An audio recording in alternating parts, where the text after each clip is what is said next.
USAA knows dynamic duos can save the day, like superheroes and sidekicks or auto and home insurance. With USAA, you can bundle your auto and home and save up to 10%. Learn more and get a quote at usaa.com/bundle. Restrictions apply. This episode is brought to you by Indeed. When your computer breaks, you don't wait for it to magically start working again. You fix the problem. So why wait to hire the people your company desperately needs? Use Indeed's sponsored jobs to hire top talent fast. And even better, you only pay for results. There's no need to wait. Speed up your hiring with a $75 sponsored job credit at Indeed.com/podcast. Terms and conditions apply. I think we should throw Charlotte a party. She really needs to have some fun right now. Your first chapter? It is so good. How am I supposed to hand you my work in progress now? Hi, this is Cathy, and this is the Cinema, the podcast where my husband Dave and I record our walk home from the movies out every Sunday. But this is not that podcast. This is my mini-series where every Saturday, myself and a guest watch the latest episode of And Just Like That, because I cannot help myself. And today I have the amazing Brenda Dennehy with me. Welcome, Brenda. Hi, Cathy. So excited to be here. Thank you for asking me.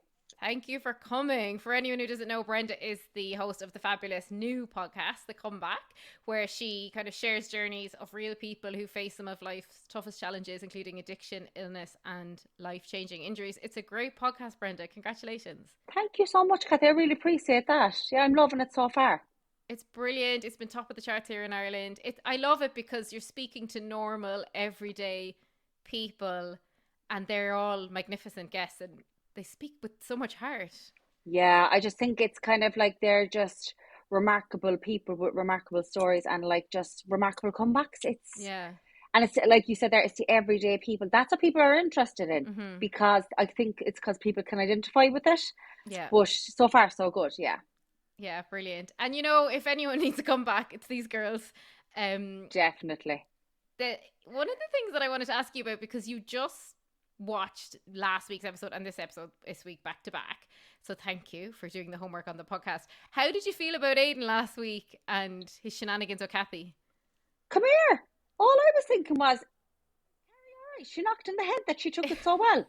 I genuinely thought she was going to have a breakdown when he left or something, that was only a front, because I was, what am I missing?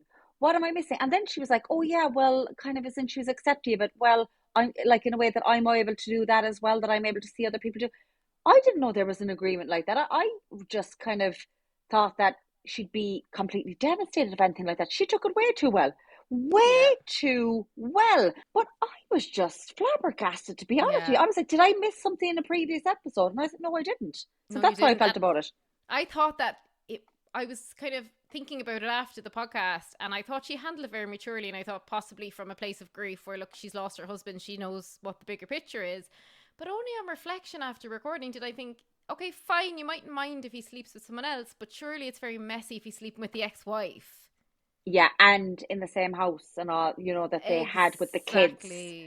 And then he had her in the, like the visitor house, the guest house? The guest house. When she was there, and then you've got the ex-wife in the bed with you. Like, yeah. It just didn't make sense. It just, I don't know, it just didn't. I don't know what the writers are trying to do, but I don't know. I needed Carrie to be more dramatic, more of a breakdown with it, the accepting thing. It's like, but maybe is she going to have a massive breakdown in time and like sleep with Duncan or something like that? But it was just underwhelming. I was underwhelmed. Yeah, and we didn't get it. So. I feel like it's possibly a bit of a slow burn, and we'll get into it this episode, where she's kind of reckoning, because she's basically erased Big. She's just, I've been with Aidan for 20 years. Aidan's the love of my life. It's like, you were married to somebody else. And she loved Big. Like, she might have been with Aidan for all those years, but like, she loved Big like no other. And I know he was a bit of an asshole to her, but I loved Big too. I loved the love that they had. And I know, like, he was many a time wrong in his actions, but there was something about their chemistry. I don't get that with Aidan. And it's like 20 years ago, he's not the same Aidan. To be honest with you, Cathy, he is completely as a character. I'm not liking him anymore. I'm like, no. What are the writers trying to do here? Or was this always the Aidan that was there before? Because we were all Team Aiden before. Well, I was Team Big, but like many of my friends would have been Team Aiden. But now I'm like, who's on Team Aiden? No, I don't think there's going to be many. No, there's nothing. I have to say the majority of messages I'm getting about this show, and I'm getting a lot, are it's all Aiden hate. And many people saying now they're rewatching because we all can't help ourselves. And now when you look back on Aiden, you're like, actually, he was very controlling and a bit sinister. But at the time, we were all into him and we didn't get it. Yeah, because we felt pity for him because he Mhm. was like Carrie's second choice. Yeah. And I think he was the good guy, Big was the Mhm. bad guy, and she should have given the good guy. But we all know that the good guys don't always win. He didn't Mhm. win that time. But now, I mean, I think many of us would pick Big over him now in these circumstances. I, I think I would too, you know. can you Yeah. remember, did Big cheat on Carrie ever when they were actually together? I think there was blurred lines. I don't think he did because he went off to Paris and broke up with her and he came back and he was engaged to Natasha, but he cheated on Natasha with Carrie. So Well, he never actually cheated on Carrie. I don't think Like so. Big did. See, that's food for thought. Now, I know you're saying the lines were blurred, but that's food for thought. Now, his actions, as I said, were not good. Yeah, But comparing to Aiden, and would it be worse if he slept with a randomer or the ex-wife? I think I it's think worse the if it was ex-wife. the ex-wife because there's all these feelings. And Hmm. Carrie met Cathy as well before that Hmm. happened. So it even Yeah. makes it worse. It's just too messy. Like, his son's annoying, his ex-wife's hanging around. Like, who's bothered with this relationship? And he's never there. What's in it for Carrie? I am not able for the sun. I'm sorry. No, I wouldn't want to go to Virginia No. at all. If I was, no, I wouldn't. It's not appealing to me. And stay in the guest house, right? No thanks. Yeah, no. And before we get into this week's episode, I did want to ask you, because you speak a lot about addiction and you talk about it a lot on your podcast. How did you find the Miranda alcoholism plot of this? It was primarily season 1, and then it was kind of referenced in season 2 again. How did it resonate with you? I think when you're looking at that, and I know that when it comes to series, they have so much of a time to be able to kind of write it up and all that. And maybe in Hmm. soaps, they can do it better because, there's more longevity. Hmm. And then in like is it 12 parts per series? They Hmm. probably have to go quicker at it. But I was a bit like, this is kind of come out of nowhere. Yeah. What's going on here? But then, do you know what I was very quick to watch in this episode? She had a glass in her hand at Carrie's party. I went back and I checked, was it a glass of water or was it a glass of champagne? Because I was like, oh my God, is that a glass of champagne? Because I was like, Hmm. did the writers forget make a boo-boo like they did last week, Lisa's dad? But it was.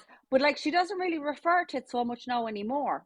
No, And it's like, I actually went back to look at the references ahead of us talking about this. So it was a lot in season 1, right? She was sneaky drinking, daytime drinking, and Charlotte had called her out on having little bottles in her bag. And then Carrie bought her that book, Quit Like a Woman. Then I think by episode 6 they'd wrapped it up and she was drinking alcohol-free wine. In season 2 she went to one AA meeting, and then in season 3 once she mentions 40 Negronis. So it's very much she was drinking a lot, she gave up. And I know some people can do that, but there's a huge amount in the sober community saying it just feels very unrealistic when you particularly look at the cultural context of Sex and the City and how much booze there's always been. Like, they kind of miss an opportunity to really reflect on it. I think at the party, especially when she was doing the karaoke and all that, like there could have been a reference to something like that, that she was doing it sober, like, Mm-hmm. because when you're in addiction, whatever, and being in events like that, yourself, it's hard to go up there in front of karaoke sober, Mm-hmm. even if you don't have an issue with alcohol. But certain circumstances like that, and even she was so like happy and around the party, and like obviously you can be like if you're in A or whatever and you're in recovery, you can go to events. But I was even looking at the party and I was looking over the glass, and I was like, there's no kind of. She seems way too relaxed for someone in this kind of, we'll say, in the AA community. And then Mm-hmm. throughout all the episodes, have you been saying, like, there's been no reference to it. We'll say even with the Joy, is she her girlfriend? So I she's think kind so, of her yeah. girlfriend. Like, there's been no place where she's had to open up to her that she's in AA and she's a recovering Mm-hmm. alcoholic, which if you're getting into a relationship with anyone is like one of the things that you'd be worried about, that you're going to have to tell someone you've started seeing like newly that, oh, I'm actually in AA, because they're going to ask you at some stage, oh, do you want to drink? And then you have to go, oh, I don't drink. And then you don't have to explain straight away why you don't drink. Mm-hmm. But I suppose she's seeing her now with a while. You think that there might have been that discussion, if that You're makes right. That would have sense. been a great way for the writers to just, like, it doesn't have to be the theme of the episode, but just have it remind us that that's part of Miranda's journey and her character. Mm-hmm. So I just think, as you said, the writers missed a trick when it came to that. Yeah, because we were to presume the conversation happened off screen. And which that doesn't help us as viewers. Doesn't help us. I don't know. It just seems it could have been an opportunity for the writers to bring it up again, because again, anyone who's in recovery will identify with Miranda. And I started to like Miranda even more these last couple of episodes, because before last season, or season one actually, I was like, oh my god, get her off. But now I'm kind of like her again. I'm like, she's quite fun. I like her. Yeah, that's interesting. Her character is changing so often, I can like barely keep track of her, but she was fun in this episode, and she was so great. fun. Yeah. When we get to the end of the episode, she was great with Carrie on Aiden. We'll get to that. Yeah, I love that. We all need friends like that. But to begin this episode, how have you felt about Carrie's book? Because I've been slagging it off all season, which may be unkind. Would you read this book? No. I'm bored by the book. I don't know where Duncan is getting all excited over the book. I'm like, what's Duncan? I'm like, Duncan's only saying that it's amazing to her because he wants to get into her knickers, let's just say. I have this note that says, I didn't realise how much Duncan wanted to sleep with Carrie until this episode. This is it. I just said it there for you. Like, hilarious. I think he's just saying it even when he was telling her that he thought her book was amazing, right? When she was at his door, he was at her door. I was like, I was waiting for I was waiting for what he was going to say. He was saying, oh, it was amazing. But I was waiting for the line that he was going to say, I'm joking or something, or give some bad comment. They're watching going, did I miss that part where like he made a joke about it? Yeah, because it's so bad. Like, it's and the guest I had on last week, Deirdre O'Shaughnessy, and I asked her as an editor, how do you feel about this? And she said, it's unsellable. It's that bad. Like, nobody could sell this book. I can't keep up with it. I'm like, what exactly is she talking about? And I do think that like Duncan is just like, I'm just going to tell her it's absolutely amazing. You know the way when a child comes home from school and they've done this drawing and like they can't even make sense of it, and the parents are like, that's amazing. It's a bit like that. You're just saying it to please the child. You are so right. He actually said, I just finished. It's brilliant. The opening sentence stopped me in my tracks. And I thought, yeah, because it's that bad. It stopped you in your tracks. And then he says, the way it flows is so propulsive. Never has a man wanted to sleep more with his landlord. I was just waiting for him to go, and it never came. But I'm the world-class author of biographies. Yeah. And he says, the woman, when he started saying the woman, I thought, oh, this is it now. He's taking the piss. He wasn't. No, he wasn't. He is just into her, and she is into him. And I'll tell you this, Cathy, there's way more sexual tension between her and Duncan, between her and Aiden. I watched it. And he is quite handsome. I'd actually pick him over it. Yeah, he's sexy. I must check out his age in real life. There was way more sexual. Do you know what he is? He's a British Alexander Potosky. That's what he is. Aiden's never there. So surely it's better to have one 6 months a year. She'll still be sending postcards in 5 years' time down to Virginia. Come on. And he said, come out for a smoke. And this is terrible now. Like, I don't smoke and I don't promote smoking, I swear. But I was so excited to think of Carrie going out for a smoke because we associate cigarettes with her. And Aiden was such a neg when she smoked. And I got I've never wanted a character to smoke before this episode, but I was hanging for it. But sadly, she didn't. But he was having the pipe, which I think she'd be into. She would be into. And it's kind of sexy. The pipe is sexy, isn't it? It was. No one smokes them anymore. So suddenly it's like, oh, yeah. Cool. And it suited him as well. Yeah, he's nice. It really suited him. His joke about how he likes karaoke and like the kind of other plots that Carrie had this episode for me were so secondary to the Duncan stuff because I'm just pathetically rooting for them. But like Carrie kind of coming out of her shell to say, do you know what? We need to throw a party for Charlotte. She goes out to bat for Anthony with his mother-in-law, which I really enjoyed. She's been a good friend in this episode, isn't she? She was so good, especially when Anthony came along and said, oh, I was never married. And she was like, oh, I wasn't married either. She didn't question him when he was going to be, he wanted her to have her story straight about what lies he was telling Gio. I think it was at the mother-in-law. Gio, that was interesting. Because to me, that was like more big erasure. Like, why would... I understand him saying that because technically, albeit the actor who played his husband died, the character didn't. But Carrie's a widow. Like, would a widow really say, I was surprised. Yeah, I was surprised with that too. And I was like, I looked at her and go, okay, that was surprising. But then I was like, Carrie seemed really cooler. And I loved how she was dressed. Oh, she was amazing. She looked amazing. And her hair straight like that and how it was. I think it was the best she looked at the season so far. And I know it was like a party, but she looked stylish all the time. But I just thought she was glowing. She was actually glowing. She really was. And because she's got a sexy man there, Yeah. And she looked great. She looked really good. And the big erasure is hilarious. And I know the actor's been disgraced, but it's like, I still think they should separate the actor from the character. And like Jesus, she'd have a picture from somewhere in the house. Like, do you know what I mean? Exactly. There should be something. There should at least be something of him. And there's not even very much mentions of him. No, just to say, oh, he didn't exist. And like, basically she inherited all his money just to buy a house that Aidan won't come and stay in. It's so sad. Like. He breaks the window, all right, but he won't come and stay it. But like, get over yourself, man. And you know what? Actually, I know we're going back to a previous episode. I could not watch when he went out to the truck and they were having phone sex. I nearly got sick. Oh my God. That was just the best. Like, what an opening to the season. Got us all talking. It was great clickbait. It was. I couldn't believe what I was seeing. But how I got into that, because obviously you were saying that he won't even stay in the house, but you'll go out there and go into your car and have phone sex. Like, you know what? His decisions, you're kind of like, Aidan, what are you all about? Yeah. What is going on with you, man? What is going on? All over the place. I wonder if his arc is going to be that he's so all over the place with Wyatt and everything.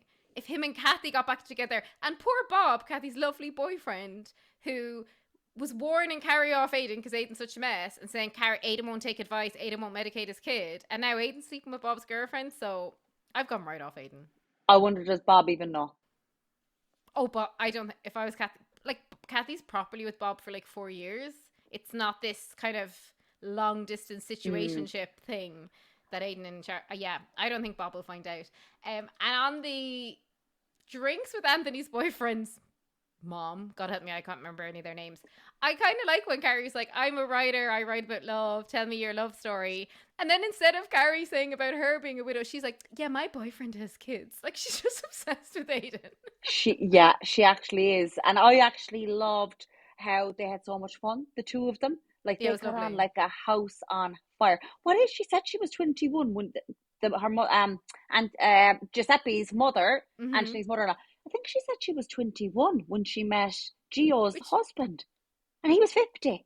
Yeah, and then I guess she said he had stepkids, and then she studied, so I guess she's had the kid later, and I've said because there's quite an age gap. But yeah, she was an interesting character, and like to just bring Anthony into this plot, because his plot really their plots really overlap this week.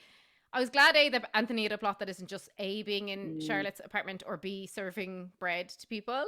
But like, it was quite funny that the mom had such an age gap, and yet she was so against their age gap, wasn't it? And actually, do you know when Anthony was saying, oh, I'm 43, I'm 49, I'm 58. What age is Anthony? I wouldn't have given him 55, 56, or else I need new glasses. I reckon the fact that he said, okay, max 58, I'd say he's just had such a good facelift that like he must be in his 60s, and he looks, if you think about it, if you think back to the original series, though, he probably always looked in his 50s. Yeah, he did. I can't remember him in his 30s. Late 40s maybe.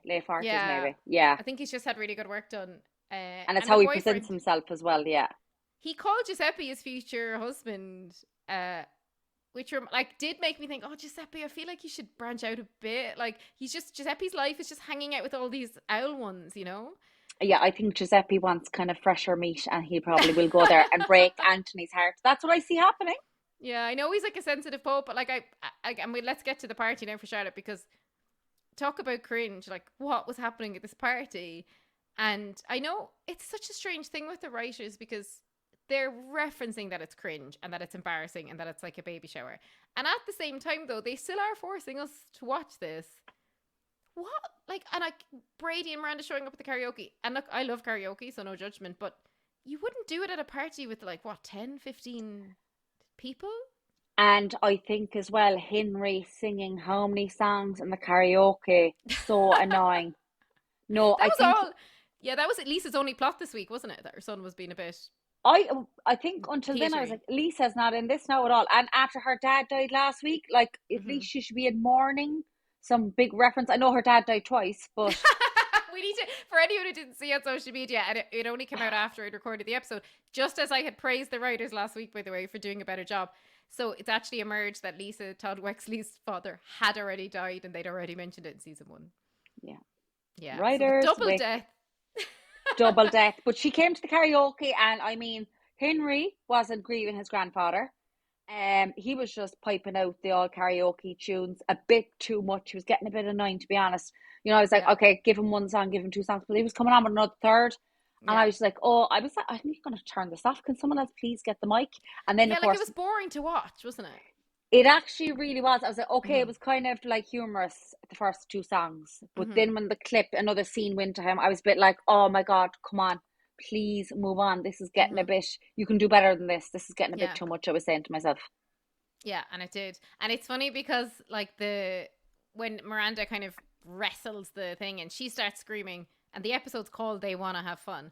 Oh, come on. And it got so cringe, and this is where they turn Miranda into like a bit of a fool again. It's like, would Miranda like how long has she known Carrie and Charlotte? They will not get up and do this. They never get up and do it. Also, she No. was dressed really fun, and it was actually a nice silver kind of jumpsuit. Yeah, it was nice. And Yeah. you'd wonder, was she? I don't think she was trying to impress Joy, because I would say that Joy, she'd be kind of mortified over that kind of a thing. Yeah, I don't like. She's supposed to lead this like BBC journalist, and like Yes. who, I don't think Joy's that into Miranda. Actually, I don't I think think it. Miranda's more into Joy. Actually, did you not think, right? Obviously, because she's British, so is Duncan. I was waiting for them to meet, and obviously they were exes. Were you waiting for that? No? No, I wasn't waiting for that. I'm reading way too much into things, so I was like, oh my God. This is because there's been no shock moment as such, Cathy, has there? Apart from Aiden sleeping with Cathy. And Not you, Aiden in the obviously. truck. And Yeah, Aiden in the truck, I'm not able over that. yeah. I need to unsee that. But there, I was going to go, oh my God, there's something going to go on here between Duncan and Joy. They're both British. But they didn't even interact at the party. I don't even think they met.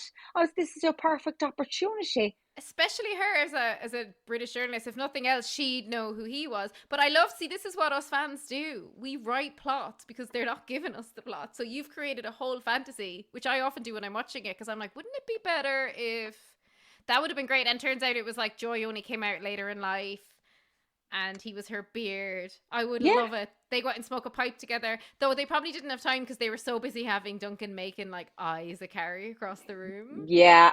I just thought it So would something like that would have been good, especially with both of them being British. I just thought we have a good opportunity here. But no, again, maybe the next episode, but doubtful if they were in the same vicinity and there was nothing I there. don't There's think no so. connection. I think if he's as famous as they lead us to believe, she would have at least been like, oh wow, what's Duncan doing here? Do you know? Yeah, There'd have been, she would. instead she's there giving the dog fucking gummies. Oh my God. I thought the dog was going to eat all the gummies and die, so that's where I went. Burton. Poor Richard Um, Burton. Also, you probably will mention it. Are we going to mention Bonnie, the personal stylist? No?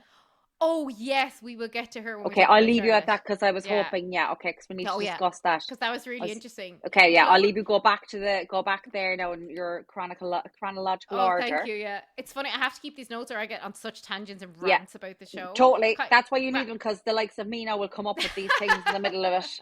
Interrupt I you. love to Go. hear it though. I'm kind of grouping Anthony, Carrie, and Miranda here. I thought the end of the episode when Miranda and Carrie were in the kitchen together doing what friends do, which is like chatting about the night, and Miranda and Carrie are my favorite when they're together. They just feel the most like real friends, and I just have a feeling that in real life they're really good mates. I think so too, and especially because Miranda Cynthia Nixon, she actually has produced and directed a couple of the episodes, and obviously Carrie, Sarah Jessica Parker, she's obviously one of the executive producers as well. Yeah. So you would think that outside of it, they're working really, really close together. So you can obviously see that on screen as well. And I don't think that Charlotte, as fun as she is, I don't think she could have those in-depth chats with Carrie like Carrie can have with Miranda. There's just not there. I don't think Charlotte has, of course Charlotte has had really tough stuff that has happened to her, but I think she's had a more privileged life, whereas Miranda has gone through really hard, and obviously someone who's gone through really hard times will always have that little bit more empathy. So obviously she has a more in-depth, she can have those more in-depth conversations with Carrie that Miranda can't, but like their friendship now, like I'd want Miranda as a friend if I was Carrie. Yeah, I think she does, like, she's been really nice about the Aiden thing, and like she just, in this, when she said, oh, like they're kind of unpicking the night and it's all funny, and then she says, Oh, and you and Duncan were getting on really well. And this is where you're reminded Sarah Jessica Parker is such a good actor, because she's been kind of floating about all season. She was like steel then. She was ice cold. She says, I don't have fun. As in, Yeah. I don't have fun with other men. And she gets really, really serious and really shitty at Miranda. And there was like ice in the air. It was a really good sequence. Yeah, she was very frosty. Yeah. She was very cold. She was ice cold. But I think that as well because she knew what Miranda was saying was true. She Yeah. knew it. She knew it deep down. See, she's realizing it now, and probably likely she's realizing what Aiden has possibly done to her deep down because that wasn't a normal reaction. That wasn't a No. normal reaction. Mm-mm. Maybe now in the next episode, she will have a bit of a meltdown over what happened and she will have fun, let's just say. But I think it might be Yeah. a bit of a reckoning from her with the chat with Miranda. I think so, and I think some time has passed because you mentioned how the Lisa Todd Wexley family didn't seem to be really in mourning, and Miranda now lives in her apartment. So I actually think, I guess, possibly 1 or 2 months have passed since the last episode. Albeit the passage of time is very hard in the show. Just when Carrie said, "I wrote that page months ago," you shouldn't have read my book. Miranda now lives in her apartment.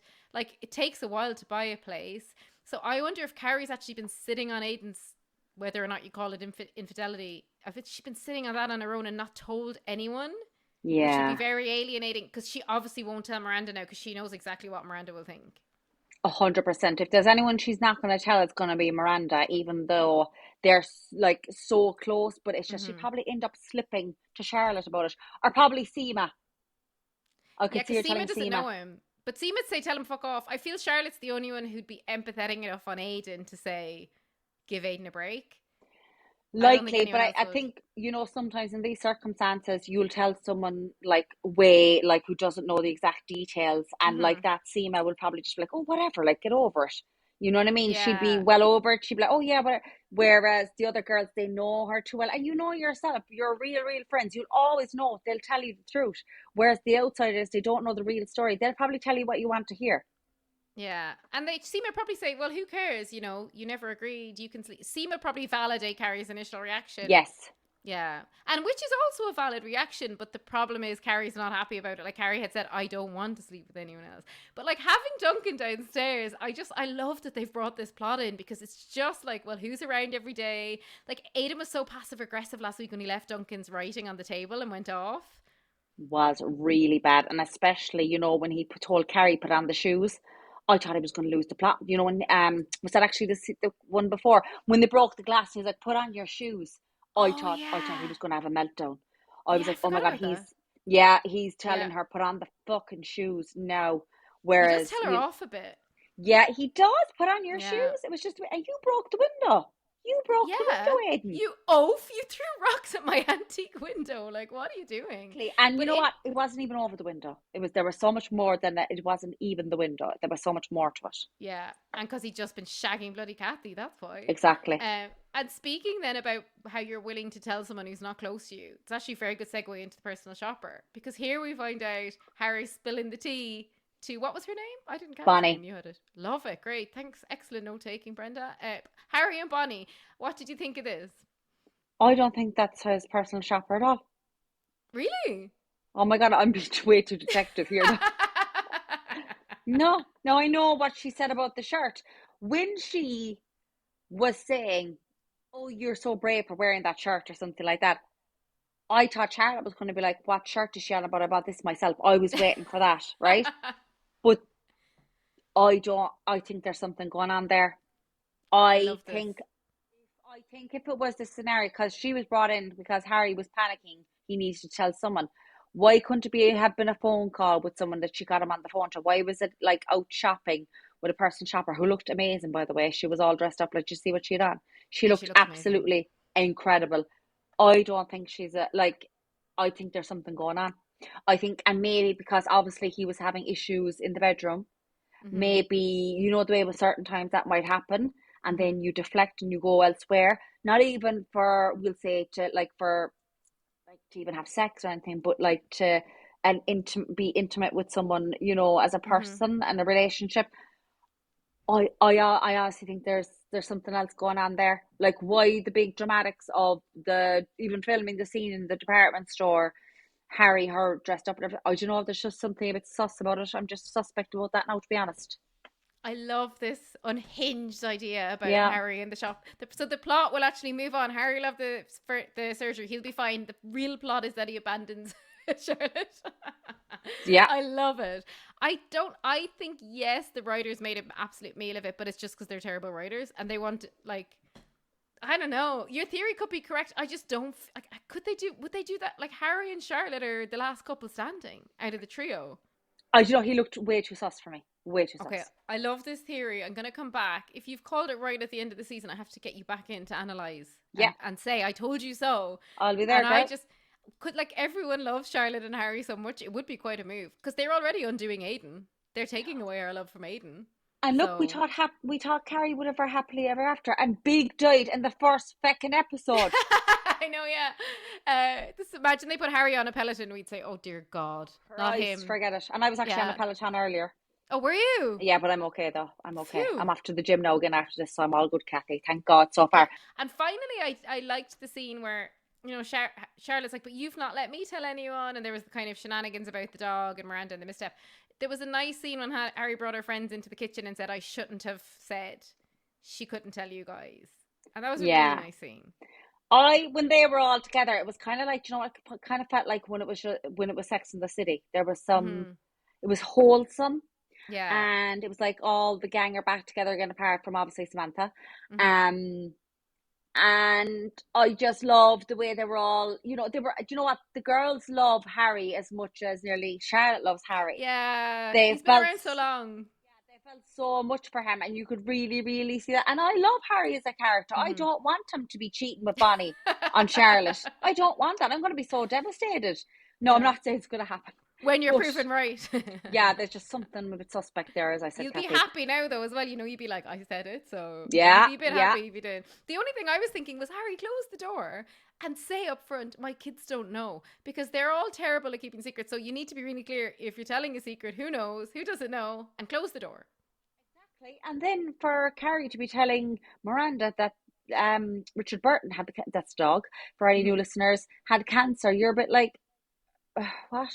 Wouldn't you Yeah. even say to Charlotte, oh, I told Miranda that Richard Burton had cancer, to kind of give her the heads up, rather Yeah. than landing it on her and Joy giving the dog a present, and Joy kind of like, oh, spend your last couple of days with the dog and all this.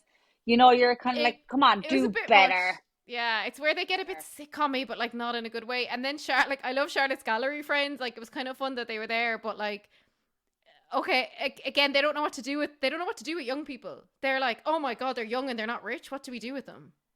Yeah, that's so true. Yeah, they were unsure. Yeah, they were a bit out of, we'll say, I don't know, they felt like out of the loop. Wasn't their kind of situation to be in. Yeah, I love when one of them said, though, I don't buy gifts for people who own property in New York. Yeah, love Finally, that. someone references how wealthy they, like, as if, like, imagine walking into Carrie's house, her like $6 million mansion. You'd be like, what is this empty, weird And I'm always, place? I wonder where's that meant to be set? Obviously, I see the pretend flat like over New York. Most of us have seen that, but Mhm. that's in the West Village, isn't it? It's near This is in Greenwich. Gramercy Park. I have previous guests on who live in New York who were saying it's Gramercy Park. It's right next to Central Park, and it would be like 6+ million, like this house.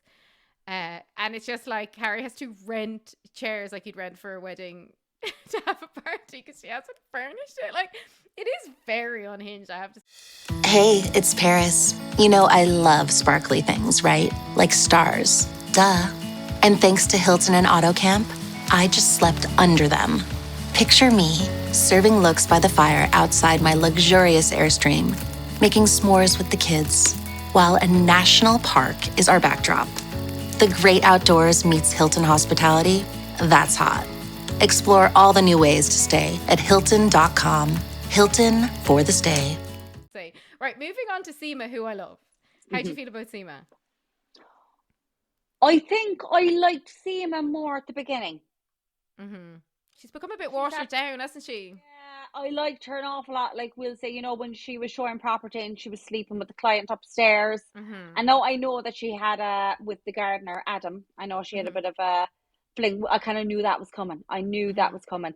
I do like her, but I just think there, as you said, she's watered down a small, but I want her spicier. I want her Yeah. feistier.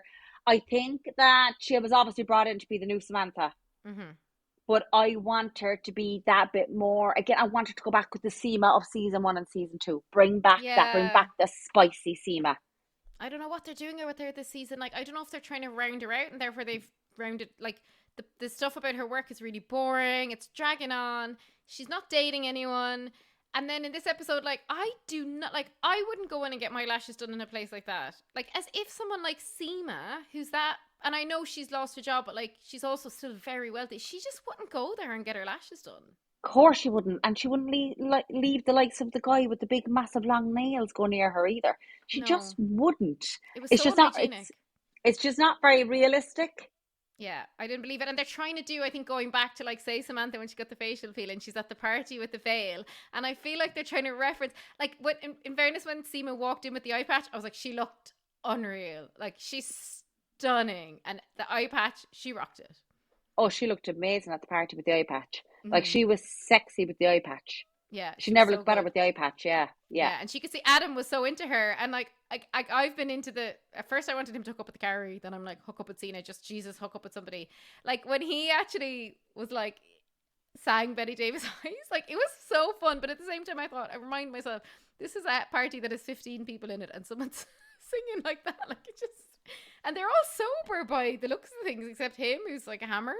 And as well, for me, I don't know about you, but if I saw a man singing at a party and singing at me, I'd be gone. Like, I wouldn't find that romantic. No, I'd be getting massive ick. So Seema obviously didn't get the ick after because she ended up snogging the face off on the back of the cab on the way home. It was almost like she thought it was ick, and then when she actually saw him singing, she was like, "Oh, he's a bit sexy." Yeah. And I think, remember, he referenced he'd been in a band a few episodes ago, so he obviously had stage presence. And he sang. Was he singing Betty Davis? I did he change it to yes. And he said that I, was and fun. then obviously the real song came on by King Carnes and the taxi in the back. It reminded me of the scene. Can you remember years ago when Samantha went on the date with the really small guy? Remember, she didn't know how short he was, and she still ended up sleeping with him. You know, the small. Yeah, Yeah, she didn't realize how small. And I Samantha's love been that in plot. many situations like that where she wouldn't even fancy them, but then she'd end up having this mad, passionate sex with them. Yeah, it was a So bit like that. it was a bit like that, all right, because probably after what will happen now, again, like Mystic Brenda here, she'll probably wake up from sleeping with Adam and absolutely be horrified, but she'll keep doing it in the quiet. Oh, I hope so. But like, I was thinking though, if this was a good old days, and I know I need to get over it, but if it was the good old days, instead of seeing them half-ass kissing in the back of a cab, she'd be naked, they'd be having sex, and she'd be wearing the eye patch. Do you know what I mean? Yeah, this is it. No And sex. but do you know when I saw Miranda naked, wasn't she naked at Carrie's or something? I was like, oh my God. I got a shock because I was like, we'd seen no nudity. Yeah. Yeah, our guest that week, Rosemary, said that. She said it was almost like too weird because Miranda's the only one who'll go naked now. So, but Seema that should have been a sex scene. And then as well, we'll say, like Aiden then in the Jeep, the pickup truck, like we'll say, then there was only that, and that was just a bit, I don't know, it's just a bit, it doesn't align. It's not aligning very well. It's not aligning very well. Like when he licked his hand, I think millions of women around the world were like, I can never look Sick, at him again. Sick. No, yeah. I think that's what's wrong with me. I just got the ick off. I'm like, no.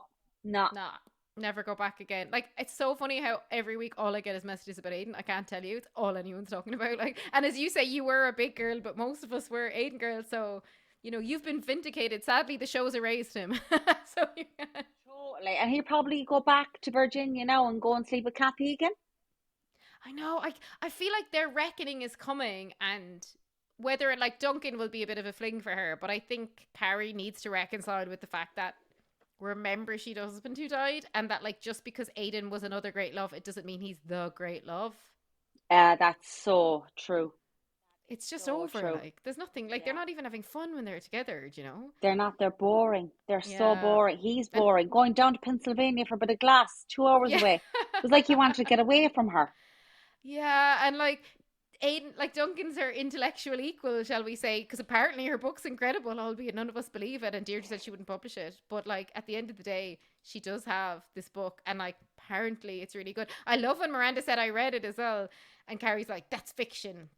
And Miranda's like, yeah, is it though? Miranda knows her too well. So good. Oh my God. I'm so glad you came on this episode. And I love that you did them back to back because you're so fresh on the Aiden hatred. What was your cringe moment of the week? I would have to say the cringe moment of the week was Adam getting the eyelash off Seema and blowing it. I was like, at least blow it kind of quick. I was like, just the way he got it, and it's a bit slow-mo. That, and as well a bit of the karaoke had to be a bit cringe. Oh, the karaoke was like, it was so cringe that it was almost like, it was just cringe for the writers more than anything, do you know? Yeah. Like, why are we... I agree on the eyelash thing, but then I love when she said, because she's very good, like when she said, oh, am I going to have to call HR? I thought that was great. I did enjoy that, but I thought he could have done the eyelash thing more seductively. It was I found him very unsexy this episode for who is a good looking guy. Come here. Very, very unsexy. He reminds me of someone, again, the good old days in Sex and the City. It was like some other handyman or something like that Carrie had an involvement with. I can't think of it now, but it will come to me. But just needs to spice it up and be a bit sexier, like get the top off or something like that a bit more. Do you know he's reminding me of? It might be, remember there was a heat wave in the city and they were smoking loads of pot and she was like, oh, it's like a teenage romance, but then his mom came in and actually told them off, and that was really fun. Yeah, no, that's it. That's yes, the vibe. That's the guy. I hadn't been thinking it, but as soon as you like said that. it now, yeah, yeah, and him and Seema, like, I wanted them to hook up and have sex, but I don't want to see them just pecking in the back of a taxi, like, whatever, like, that's not fun. You know what? They're like a second-hand version of Samantha and Smithy. Yeah, you're right. He's a bit like Smith. He is a bit like him as well. But it's just not, he's not as sexy as Smith, right? A second-hand version. It is. That's what it's actually, it's basically like. the Timu. It's the Timu. Yeah. Samantha. Timu is the Sheen of, and there's nothing wrong with Timu or Sheen. We don't want to get in trouble, but it's just not, they're the vintage version. It's not, and vintage is good. Duncan's the vintage version. Duncan is the vintage. You know what? He is. We like a bit of Duncan. Yeah, Duncan's we're rooting for good old Duncan. Yeah. My cringe moment of the week was actually Duncan when he's fangirling about Carrie's novel, because I thought either he's one of those men who, like, they're pickup artists and they'll just lie to women to sleep with them, or in fact he's crazy. I don't know which one it is. Or maybe he's never read women's fiction before, so maybe he's like, this is mind-blowing. Maybe he only ever reads autobiographies. I genuinely think he just wants to get into her knickers. Yeah, I mean, she's such, like, could you imagine she was your neighbour? She's that beautiful. She's good crack, like, they've really good banter. She lives right upstairs. He only sleeps during the day, so he doesn't have much time to meet people. It's like a total win-win for him. And actually, when she said that she was going to buy him the hotel voucher, I was kind of like, well, why didn't you? I know, you know what I mean? I was like, why would you say that? And then I was like, but sure, he can't go to the party because he's going to be sleeping. What make it make sense, Carrie? Make it make sense. I guess he can't sleep when they're, I wanted him to do some sort of karaoke, but I was glad he didn't then. Like, it would have been sexy if he's singing with the guitar, but not with the karaoke machine. Wouldn't have worked. Do you know what would be sexy now? If he was smoking, if they slept together and he'd the top off in the bed.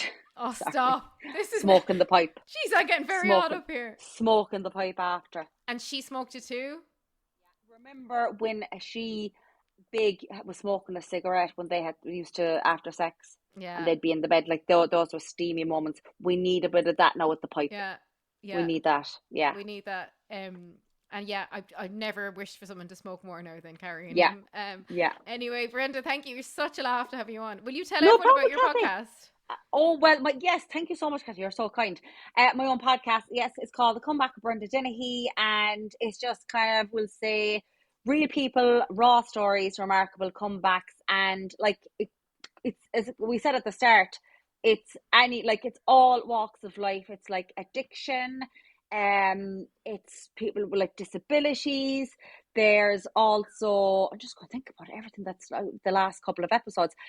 There's people going through cancer journeys. There's people with autism. It's all these kind of stories of people who've been at their rock bottom and found a way back because and everyone has a story. Like every single person has a story. And do you know what I found? I shared my own story of addiction and recovery at the beginning. I shared that a couple of years ago. I honestly, all the people that I've spoken to, I'm like thinking to myself, oh my God, I'm not that badly off at all, because the people I've spoken to and interviewed, I can't get over some of their stories and how they've bounced back from it and the positivity they have. Like, I'm mesmerized, especially a girl now this week. Everything she's gone through. When I'm writing up the intro after, I'm like, Jesus Christ, what a human being. Like, it astounds me always, the resilience of human beings. It really, really does. And again, these aren't famous people. They're everyday people who you will like pass on the street and meet in your local supermarket, and you know, meet at a football match or something like that. They're standing next to you, and they might look like a average normal person, and like they're just remarkable. And as well, I think as well, Cathy, you know, too, everyone has something going on in their life, and no one gets off scot-free in this life. It might seem that someone, oh sure, they have everything going for them. Like, everyone is, like, you know, we've all get dealt a card in this world. I suppose how you know, how you play that card, that's what it's about. But these people are amazing, and I've loved it, and thank you so much for asking me about it. And I think even like just some of the stories where, you know, you've got somebody who's like both suffering from addiction and who's been in domestic abuse, or you've somebody whose child's been ill, like even somebody talking about signs of childhood cancer. Like it's quite a range. And I think it's a testament to how honest you've been with your story of recovery, because I think if you hadn't been that honest in the beginning, people may be less inclined to kind of open up to you, but they know you're coming with such a place of empathy.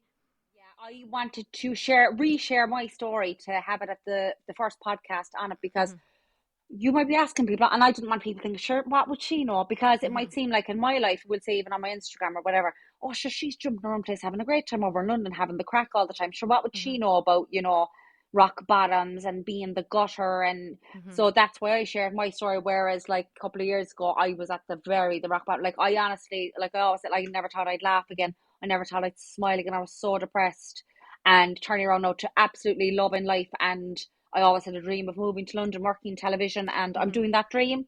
And then as we're speaking about New York, my next dream is New York, and I'm going to do that as well.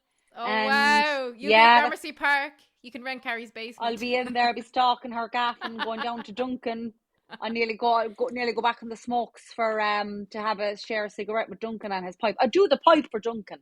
Yeah, I'd have a smoke of the pipe. I'd break out now because I'm off the cigarettes 5 years. But look, I'd give an old drag of a pipe for Duncan, and we leave it at that. We can't get you back onto hard substances, not even for Duncan. No. Well, yeah. Just give me one drag, and then I'm done. I'll be done. One pipe. Yeah. Anyway, thank you so much, Brenda, for coming on. Thank you too, Cathy. An absolute privilege, and keep doing what you're doing. And you're fantastic to have the crack with as well on the podcast. You made it very easy. Thank you. You're very good. You really did. Thank you so much. Giuseppe's shrink mother is coming from Rome. If it comes up, I'm 49. Okay, I'm 53. 58, final offer.